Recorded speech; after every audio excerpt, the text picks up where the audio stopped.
for parents, and we knew the vast majority of parents would want that. But we also had folks up and down the state, including Superintendent Mike Grego here. Almost every superintendent wanted to get back. We had most of the teachers really wanted to get back. I mean, we're joined by a couple, but I have Joyce Vertelli. She was one of our events last summer, talking about how the virtual doesn't work when you have some of the special education and some of the students with unique abilities. They needed to get her kids back, and she was very passionate, and a lot of teachers were passionate about that. And I just think it's important to point that out, because in some of these other parts of the country, you have these people involved with the schools. They don't want to be in. They're taking vacations. They're doing all that. They don't want to do it. And I think that there's been a lot of folks throughout the American public that's looked at that, and I think they've been very frustrated and disappointed. But I don't think that's fair to apply that to Florida, because from the very beginning last summer, we had so many people who work in our school districts and our charter and private and the whole education. They wanted to get back. And I know that at the time there was just a lot of stuff going on. It wasn't necessarily the easiest thing, because of, some people were fearful. You had this, you had that. But we had people every step of the way that wanted to put the kids first. Mike Grego is certainly one of those, and we have really not looked back. So I just want to thank them for their hard work throughout this school year. I think it's been a big success. Obviously, we have some more to go. And I remember when Palm Harbor started. I was in high school. It was like they only had grades 9 and 10 when you first started, but it was like a big deal. I mean, it was like this great school. And I was kidding the principal here, Teresa Patterson. You did have one year where you were a B school. It's like every other year was an A, but there was the one year where you're the B. But it was a big deal, so it's just interesting for me to now come back, because I remember when they broke ground on it. I remember when they had their first classes. But if you look at all the things that have happened, any of these inflection points over the last year, it's a lot of really significant things. I mean, for example, we were one of the first states to work to protect nursing home residents, in contrast to what some of these other states did, where like New York, where they were sending them back. And so that was insignificant. It saved a lot of lives. We obviously believed in lifting people up, getting people back to work, letting people do their best to provide for their families. Businesses open, people working. Our unemployment rate is 4.7. Nationally, it's 6.2. And I have some of my biggest industries locked down by the CDC, like the cruise industry. We want that open. It's not even open because of the federal government. But that was important to do. The vaccinations, we're going to hit 3.5 million seniors that have gotten shots. We put seniors first, and I think that was the right decision, and I think you're going to see that as we go on be vindicated even more. But I'd say the thing that's going to have the most long-term impact on our societies, on our communities, on our states, on our cities, on our counties, on our country is, did we get the kids back in school this school year or not? And if you got them back in school, I think the positive effects of that are going to be dramatic, and the negative effects that you're avoiding are going to be huge. The places that have locked kids out of school for a year now, and likely for the rest of this school year at this point, they're going to send them back for 6 or 7 more weeks? I don't think so. So it's going to be at least 1.5 years. I think that's going to be the most consequential decision that any of these states or localities made. And I think the negative effects of that are not even calculable at this point, but they are going to drag on for months and years, and it's going to affect millions of people's lives across this country. And so I think that all the hard work that went into getting the school year going, to getting our kids back, all the things that the teachers did, the principals, I was telling Mike and the teachers before, you may never be able to make as significant of an impact than you did this year. Because had we not done this, you could be have the best school in the world. It's really hard to unring the bell of having kids out of school for 1.5 years. And I can't thank them enough. So we're going to have a pretty good announcement here in a sec. But before we do that, we have some teachers here. And basically they're going to come up and talk about some of the stuff that they have done. So first I want to bring up Sarah Painter. So Sarah, just talk about kind of what you've done, and I know you've been recognized for your good work, and just talk about how the school year's gone. Hi, I'm Sarah Painter, Teacher of the Year for Pinellas County, and I teach 5th grade at Eisenhower Elementary. I'm a simultaneous teacher, which means I do have some on the computer and I have some face-to-face. When we first started this journey in August, we had a lot of frustrations. Kids would end up off the call, technology wouldn't work, and I'd find myself groaning. Once my students started coming back to the room slowly, they heard me doing that, and they said, have you been doing that this whole time? And I was like, oh yeah, I have. Like, well, let's find joy instead. So we came up with this phrase, and so every time a call would drop or we'd have a frustration, in unison the class would say, find joy. So that became our mantra this year. And find joy is not about ignoring the negatives, because they're there, but it's powering through and asking ourselves, now what? So not to live there. Sure, we have to gripe, we have to complain, that's natural, but we can't live there because that's toxic. So we ask ourselves, now what? And we push through. I'm a runner. I often use some running analogies in my classroom. So if I'm running and my shoe becomes untied and I have to stop and tie it, I'll come back to school the next day and I'll say, sometimes in life our plans get interrupted, but we do what we need to do, we address the issue, and we move on. And then I came up with the perfect analogy. I was tying my shoes, ready for a run, and it started pouring. And my goal was to get that run done no matter what. So I put my shoes on, I put my clothes on, and I ran. Was the puddle dirty? Yes. Was it messy? Yes. Did I enjoy it? Not so much. But if I set out to run, I'm going to run. And I think as teachers, we need to continue the race that we signed up for. We signed up to do this. We cannot control the weather. We can't control our circumstances, but we can continue to push through, find joy, and ask now what. My last comments that I want to make is we're coming into testing season. We have assessments coming up. They are necessary. No runner enters a race, crosses the finish line, and doesn't ask how they did. So this year, the assessments are so important because we need to know how we're doing, and we need to use that to figure out our now what for next year. Thank you. Thanks so much.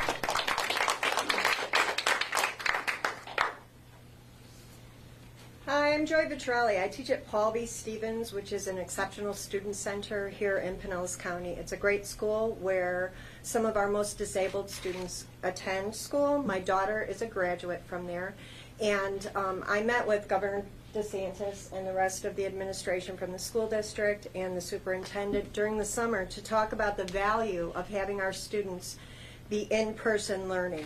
It was extremely difficult to have kids who have a hard time sitting or feeding themselves or looking or paying attention to try to use technology meaningfully for learning. It did not work for us, and I'm so very grateful to the governor, to you, to everyone who pushed to get our kids back in school, because it has been a remarkable experience for me. We have a mantra in my class, which is mask up. And if I had $1 for every time I've said that this year, I would be retired. But some of the things that we learned from this, myself, my colleagues who have done a great job, everybody at our school has, but the students too, is that this was really a teachable moment for us in ways that I never imagined. We've had to especially be mindful of making sure that the students were placed so that there was 6 feet between them.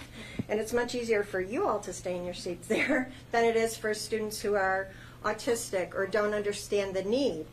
But they have learned how to do it. So for my students who have to pace the floor because they might have some behavioral anxiety, I have an area where they know they can only walk on the tile because I measured it out to see. And they have learned that they have now some control over an environment that was frightening for them. And I think as educators and adults, we have a civic responsibility, a professional responsibility, a personal responsibility to communicate to the children in our lives that there might be frightening things that are going on in our world, but with knowledge, we can gain wisdom and experience. And we can teach them that those things that are frightening can be addressed, that they can be safe at school, that they can be safe on their school bus, and that their parents and their caregivers have that security of knowing that their children are at the place that they need to be educated in the best possible way. And again, I'm very grateful that we're back at school, and my kids have done a great job. They each have their own little pointer to go to the smart board and point with, so that I didn't have to worry about spreading germs. I mean, there were so many things that we learned. They've improved their eating skills because they're not all eating in the cafeteria, and we have all these eyes on them all the time when they're eating. So there were so many things that we did not even think of that were a positive from this whole experience. And the best thing is that we're back in school where we need to be. Thank you. All right. Good afternoon. My name is Kelly Webb, and I'm a teacher here at Palm Harbor University High School. I appreciate the opportunity to speak about my teaching experiences during the pandemic. Navigating simultaneous teaching has been a challenging feat. I've had to re-examine how to effectively teach science and career technical courses in which collaborative and hands-on learning are critical, with students who are both online and at home and socially distanced during class. I've had to overcome these challenges in order for my students to have a high quality and rigorous education that I'm passionate about and that they deserve. Continuously being ready to adapt to changes and accommodate to the new environment has been a necessity. Curriculums have been modified based on mandated protocols, but I've had great success in strategically researching and implementing technology-based learning resources. For example, using Flipgrid, students have been able to demonstrate mastery of technical skills and record short project presentations. Creative and innovative thinking have been essential in enhancing my lessons. My classes this year are frequently held outside in our courtyard where collaborative learning and skills practice can be maximized in a safe, effective, and fun manner. I dissected a fetal pig in a series of live online lessons over the course of a week last spring at the patio at my house. With my niece as the camera person. Another challenge that was overcome was employing strategic measures to ensure that my personal training students would be able to observe certified professionals at clinical sites. Since traditional fitness facilities aren't a site option this year, I was able to facilitate student engagement with certified professionals at outdoor boot camp facilities at clinical sites there. So even though the pandemic has been challenging, the students have responded. The results of our certification testing have proven this. Despite the fact that even the testing formats have changed. Last spring, 71% of our biomedical science students passed their biotechnician assistant certification exam, which is in line with previous years. Just a few weeks ago, 100% of our 58 nursing assisting students passed their certification exam. Perseverance is key, and it takes planning, flexibility, creativity, and innovative thinking to foster a positive learning environment that can effectively reach all learners. Thank you. Okay.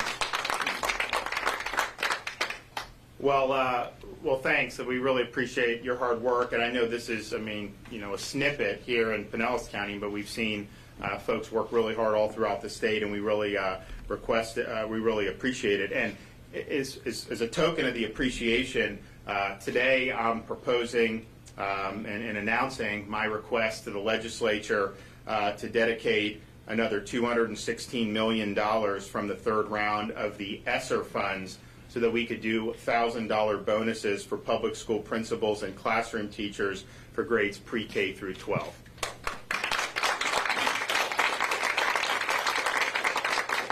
This proposal will provide a bonus to more than 3,600 principals and nearly 180,000 full-time classroom teachers. So similar to my proposal for a bonus for first responders, our Florida teachers and school principals have put student success first throughout the course of the coronavirus pandemic. And so we're asking the legislature, since they're in session, we have these ESSER funds from the federal government. Now the first responders, we asked for that out of the stimulus money. Here we're asking for this out of the ESSER funds. And we'd like that to be appropriated during the session so that we can get these checks out as soon as possible. And so having the doors open has been a huge, huge success. It's been very important to so many families. We have people who move from these other states just because we have schools open. I mean, it's incredible, the frustration in some of these other places. And so it's been a huge, huge thing. And this is in addition to my budget, which we asked for $50 million additional to continue raising the average minimum salary in addition to the $500 million that we already have in there. And so that is something we're still going to fight for, of course. So this is in addition to that, not in lieu of that. So we think it's an exciting proposal. We think that the legislature will look favorably upon this. And we think it's something that's very appropriate given the great work that's been done throughout the state of Florida during this school year. And so with that, we'll invite up Commissioner Corcoran, and then we'll have Mike Grego say a few things. And the principal. Thank you. It's great to be back in Pinellas County. It's kind of where we all started at the end of the summer. And great praise and thank you to the governor for saying we're opening up schools. And we're going to give that option of face-to-face to parents. And we're going to ensure that our children get a year's worth of learning. And it's been a remarkable year. And I think you hear the teachers have said just fantastic comments. from, out of this adversity, and our children have learned a level of perseverance. And adversity has been quoted as saying it's the doorway to greatness. And so now these are silver linings, as you talked about, that you think, hey, this is just a chaotic, awful year, and yet you have all these silver linings, and you have leadership from the top that says, we're going to put the students first. And I think what's fantastic, pre-pandemic, even knowing what the word COVID was, we had the governor basically launch the Year of the Teacher. We're going to elevate and celebrate teachers. The largest single pay increase in the history of the state was put forward. It was passed. Then the pandemic hits, and you have this tremendous economic downturn, and everyone's thinking, not only is that going to not survive the budget process, but now we're going to have to dig in and cut the entire K-12 education budget. This governor has been a stalwart for the value and the purpose of an education and what it does to create a great society and great citizens within that society. Not one single dollar was cut from the teacher compensation. Not one single dollar was cut from the K-12 budget. In fact, this year, increased the base student allocation, increased the teacher compensation, and now to announce another $1,000 bonus for our teachers. It's just a remarkable year, and it's so well deserved. One of the silver linings I like to think is we all knew and we all value teachers. But when this hit, there isn't a parent alive. I have 6 children. Trust me, I've always valued teachers, nowhere near as much as when this hit. And you realize how inadequate you are in trying to get them to follow the coursework or stay up with it or motivate them. But that's what our teachers do every single day. And so one of the great silver linings is our teachers have now worldwide, not just in the state, not just in this country, been elevated and celebrated and recognized for the heroic work they have done. And if you look at the state of Florida, the governor will tell you, when he had schools open up, guess what happens? Parents can go back to work. Business can start making money again. The economy can start turning around. It's literally was the impetus or the backbone, what happened down here in Pinellas when we had that announcement. And so for what the teachers have done, they, in this time of uncertainty, were the certainty for our children. The one constant, the one thing they would get dropped off, they would go into a classroom, they'd see that familiar face, they'd be with their peers. That was the certainty. And then when you think about a state that has 72% of its kids dependent on their meal by going to school, and yet you have this environment that was opened up. We were the fastest to open up. We have been open the longest, and we have more students in face-to-face instruction than any other state in the union. You could probably cobble a bunch of them together, and they can't even equal what Florida's done. But so it's just a great momentous occasion. I sit here, and whenever I'm in libraries, I just love when you guys have quotes all over the wall. But the one that's really just staring me right was from a student, Robin Williams, from the class of 15. It says, no matter what people tell you, words and ideas can change the world. And what happened with teachers has changed the world. What they have put into words and put into ideas and put into action has changed the world. And I do want to also, I know the governor's going to introduce them, but you guys have maybe the LeBron James of superintendents. and there's a lot of great ones out there. All 67 are superintendents, to what the governor said. They all wanted to open up. Our teachers all wanted to be back in the classroom. I think we had 95% of our teachers back in the classroom.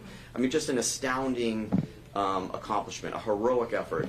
But your superintendent, I will tell you, and he won't tell you, so I'm going to give him credit, but he's on speed dial at our office. The entire department has him on speed dial. There's rarely a day that goes by that we don't call up Mike Grego and say, this is what we're thinking, this is what where we're headed, give us your input. And his input is second to none. And so it's also great to be here with Superintendent Grego and all these great teachers and reminisce where we were. I remember being on the traveling with the governor one time, and it was back in August when, as the governor said, we had people protesting us. We had people putting mock graves in front of our buildings.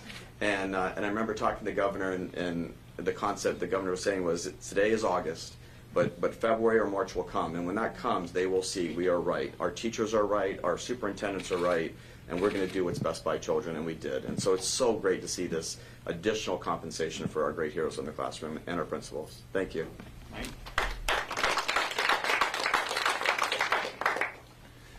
Well, thank you for those kind words, Commissioner. And right back at you in terms of the department being so receptive of the superintendents.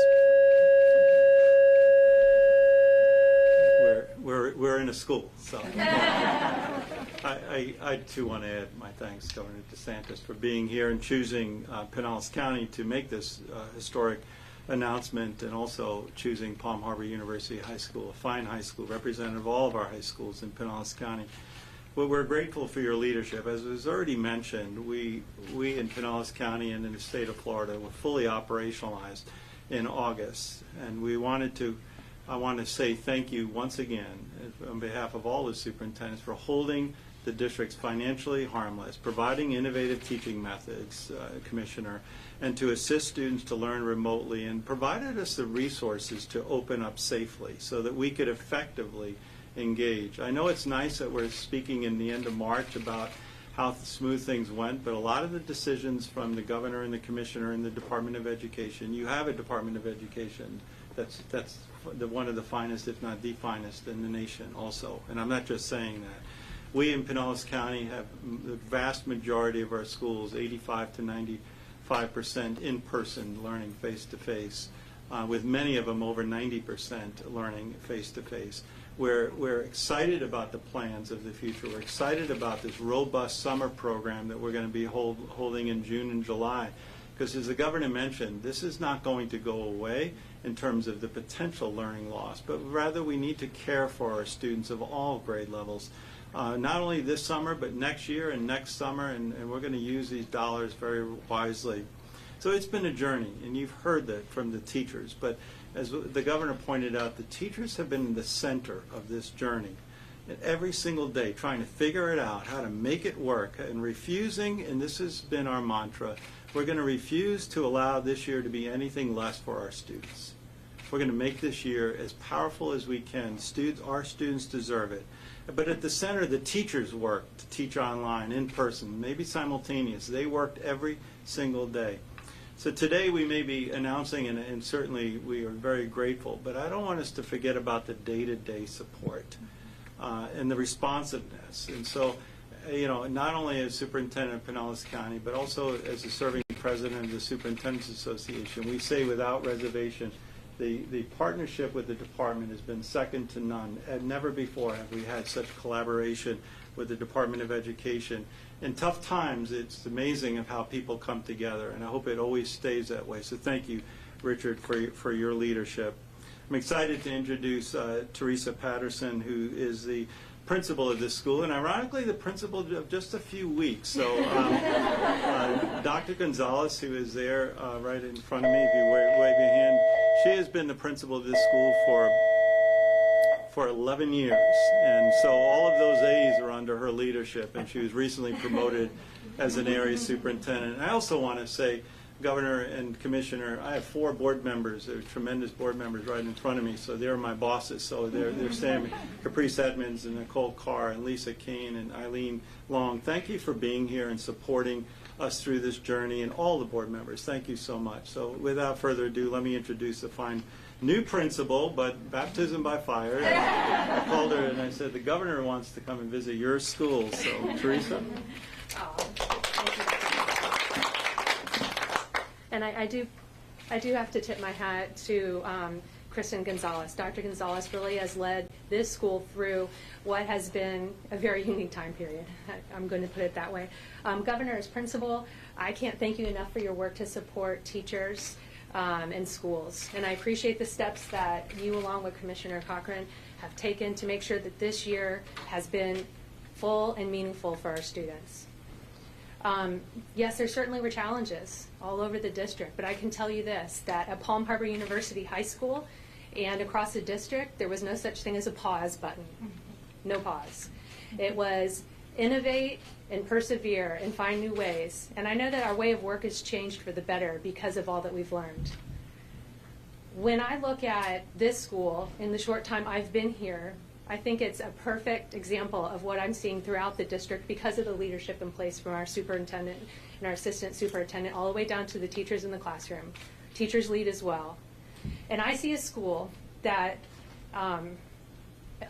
offers pathways to preparing students for career and college after graduation that are both relevant and rigorous. And that was true before the pandemic. Saved by the Bell, right? That was true before the pandemic, during the pandemic, and after. There will always be relevant and rigorous pathways to prepare our students here at Palm Harbor High School and throughout the district. I see our academies of distinction. I'm amazed. Our IB program last year, after transitioning to the digital landscape, still had a 96% pass rate for test takers. Unbelievable. Our graduation rate as a school was 99% after not returning from spring break. Congratulations, and thank you for your leadership. This year, we had 8 national merit finalists, not semifinalists, finalists. And that didn't help with continuing education through what we went through in 2020 and now and beyond. I'm just so honored and humbled to see what these teachers have done collectively to lead their students across the finish line. I'm grateful to have our visitors on campus, and thank you again for your support of teachers, Governor DeSantis. Okay. You know, Richard had mentioned we did the teacher compensation increase last year, but if people, so we rolled it out, we campaigned for it, we got it through the legislature, but the budget was passed, probably the second week of March, which was the week before when everything started stopping, 15 days to slow the spread. Here we are a year later, but nevertheless, so that was, things changed very quickly. So they passed the budget, which really reflected the health of the state at the time. We didn't necessarily know, we knew that the pandemic was an issue, but we didn't necessarily appreciate, even by that first few weeks of March, the extent to which the revenues would be impacted and everything. So we did it, and our fiscal year doesn't start until July 1st. I told them, hold the budget, let's just see where we're at, because I have to make decisions, right? And so I think everyone thought that the teacher stuff was going to go, just because this was a new benefit, and they said, no, everyone would understand that, because we lost a lot of revenue in March, April, May in particular, and so we did, and we looked at what we had to do. We did veto $1 billion out of the budget, but we were able to keep the teacher compensation thing going, which was huge, $500 million of an additional, but then people were saying, well, yeah, you did that, and we withheld some other money from our agency, so we certainly were fine last fiscal year. Then this year, they're like, oh, well, there's going to be, all kinds of problems, and, K-12, they're going to have to cut K-12 and all this stuff. And now what do you see happening? You see huge revenue over and above what the projections were. So they did projections in November, which was much higher than it was last spring in terms of, because the economy was functioning. Even with those increased projections, December, January, February, we're almost $900 million above those higher projections in terms of what's coming in. March, we think it's going to be, it'll definitely be $200 million, maybe over $250. So you're looking at really billions of dollars, because we have people being able to work, businesses, and all that other stuff.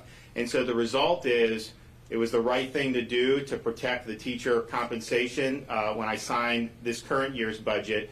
But then I also said very early, we're not cutting K-12. That's not on the table. People say, oh, you're going to have to do.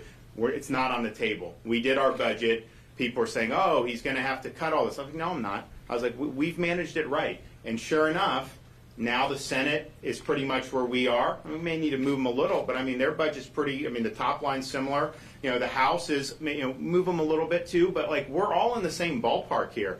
And I think we understand that we need to continue honoring our commitments. So I'm happy that we're in that situation, and now people are starting to understand that there's going to be another revision here shortly, which is going to revise it up. And when I did my budget, we knew that there was going to be a lot more revenue January through the end of June, and we didn't even include it in my budget. We still had the $6.6 billion total reserves. We didn't even include that extra billion and a half, maybe even more. So you have that. We've approached it the right way. It's a combination of making prudent decisions with the budget, but also having the economy functioning. And now with having some of the federal money, it gives us an opportunity to do things even more. And so I think it's going to end up being a real successful legislative session. I think education, K-12, I think is going to come out very strong. And don't forget, this is out of the state's portion of ESSER.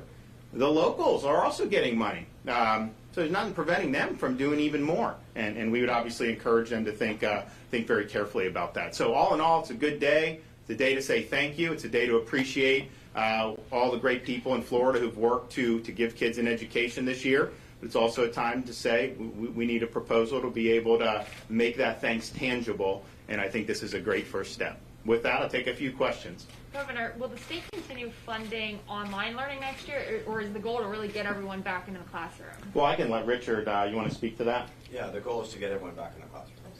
So will funding, do you think, be taken away for online, or is that still just being No, talked we've about? always, even pre-pandemic, we always funded online. Yeah. So we would just go back to the traditional funding levels for face-to-face and online. Thank you. Governor and Commissioner, has there been any more discussion about consequences if the FSA test results are disappointing this year? Yeah, so you want to talk about what we're... Yeah, we work very... Can you step to the mic? I can't hear you. I'm sorry. We work very, very closely with the superintendents. We've been going through it. I think our Teacher of the Year said it beautifully and accurately. We need to measure. Those measurements give us the diagnostic wisdom to go out there and wrap everything around that child and get him exactly what he needs to learning as the superintendent said, whether it's an enhanced summer program, an enhanced rising VPK kids that we do over the summer, wraparound services before and after school. We need that measurement. What we do with that measurement after we do it, we've always said that from the beginning of the pandemic, we've said we're going to lead with compassion and grace. And so we're going to take care of our students and make sure that whatever comes out in the next week or two, it's going to be something that's compassionate, that exhibits grace, and puts the students' interest and the district's interest at heart. Well, when you say the next week or so, will a decision be made before the students take the test, or will you wait to see what are the tests? It's forthcoming. Imminent, yeah. Stay tuned. Okay. Yep. Thank you. Yep. One more? Anybody? When do you plan on taking the vaccine? I have to get it already. So I became eligible on Monday. I haven't had it yet, but I am planning on doing it this week. I'm not sure we're going to do it on camera. I mean, we'll see. I mean, if you guys want a gun show, maybe we could do it, but probably better off not. And so we're looking forward to doing it. And then also we got the updated allocations for next week. So we kind of in the middle of the week, the feds will tell us, hey, what are you looking at? And then so these will be the vaccines that'll hit probably Monday or Tuesday of next week. And we got our first big tranche of Johnson & Johnson. So we got about 160,000 to start. Then it went down 25, 50 some thousand, and we knew that it was gonna do that. Now we're gonna get over 300,000 J&J that's gonna come Monday, Tuesday, and so that will then be able to be out. For whatever reason, there's a reduction in Pfizer from where we are, but we're getting an increase in Moderna. So between J&J increase, Moderna increase, even deducting the Pfizer, it's a pretty significant increase. And so, and then with the pharmacies, we're adding more pharmacies too. We've had the big ones, CVS, Publix, Walgreens, Walmart, some of those. We now have some of the smaller pharmacies. Honestly, some of these I had not even heard of, to be honest. But so they're now going to be a part of the federal pharmacy program. So we're getting it further there as well. I think we're going to be able to announce additional expansions of CVS locations. We're working on that. Walgreens is now over 600 locations. Publix is over 600. Walmart is over 200, that and Sam's Club, and then now CVS. They have over 1,000 locations throughout Florida. So the more we could do there, every single CVS can do 100 or 200, depending on how it's arranged, every single day. So that's a really big force multiplier. But what's going to happen is, now that everyone's going to be eligible on Monday, there'll probably be a little bit of a rush. It will probably start to be pretty soft as we get into the middle of April. So we're going to keep getting more vaccine, and just basically making it available is probably not going to be enough to get it all utilized. And so I think the message for folks is that, certainly the vulnerable folks, we've been very stressing this, but this is something that's available. It's safe. I think it's been very effective. And we haven't seen everything yet nationwide. I think we're seeing it with nursing homes, with the decline that we've seen there. And I think over the next couple weeks, you're going to see an even bigger decline with the larger elderly population. The fact is, once you get both of those shots, give it a couple weeks, you really are in a situation where, I don't know, I've asked the health to look. I don't know that we've had very many people who have had a shot get admitted to a hospital. There may have been some. But not to the extent we would see normally. And so that's a good thing. So there's going to be more, and I think the J&J hopefully will be pretty consistent going forward. So you're looking at, that's going to be over between what we're doing with pharmacies and then what we're doing with all the other avenues. That's going to be over 1 million shots, initial shots, that are going to be landing in Florida next week. So we've hit almost 75% of seniors, which was our priority, almost 3.5 million seniors. That once you get 70, 75, 80% of seniors in a given community, it really does start to drop off, just because there's some folks who are opting, maybe they've had COVID, maybe they just have other things, maybe they have reasons. We're not mandating it, of course, so you do that. So once you get in there, and I would imagine as you go down the age groups, the resistance will start at lower levels. In other words, I think under 40, you're not going to reach 75 or 80% most likely. You'll start to see resistance. But nevertheless, it's going to be there. But I do think for any of the school districts, I know you guys have had a lot of folks get it. That's great.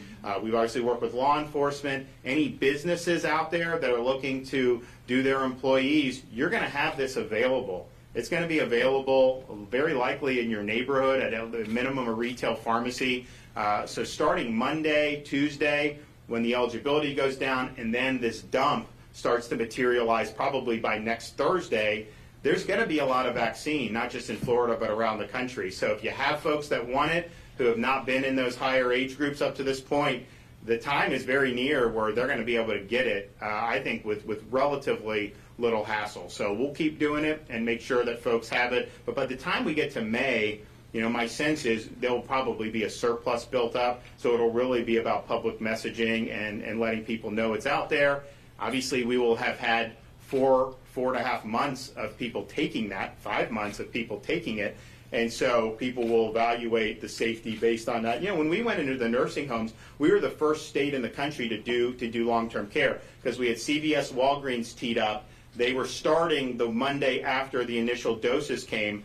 So we said, you know what, we've got a week, let's do it. So we actually did 105 nursing homes. Pinellas and Broward were the 2 counties we did. So that very middle of December. And you'd go in, and most of the seniors wanted it, but some didn't. But then what would happen is they would do everybody's shots.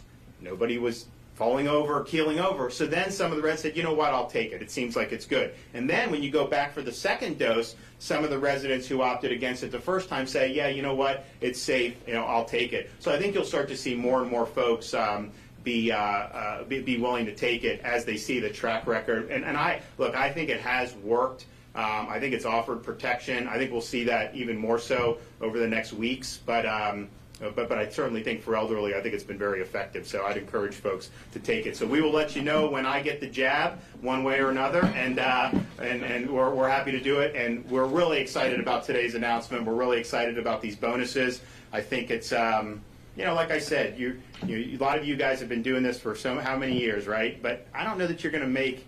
It's really hard to find circumstances where stepping up is going to be this consequential for these kids, because if you had not done it, we would be in really difficult circumstances, and people are going to look back in 5 years. They're going to trace problems in some of these communities to kids falling off the radar, not being in school, not having the tutelage, not having the role models in school that can kind of help with their development. And I think it's going to be very unfortunate. But I think people will look to Florida and say, man, they really dodged a bullet by making sure the kids had access to the in-person education. So good on everybody, and we look forward. Maybe we'll come here when we sign the bill. We got to do somewhere in Pinellas. We started with you guys.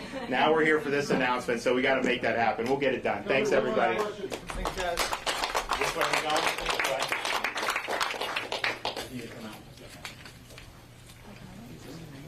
Thanks, guys. Good to see you. Thank you. Oh, you can just talk about it, I guess. Yeah.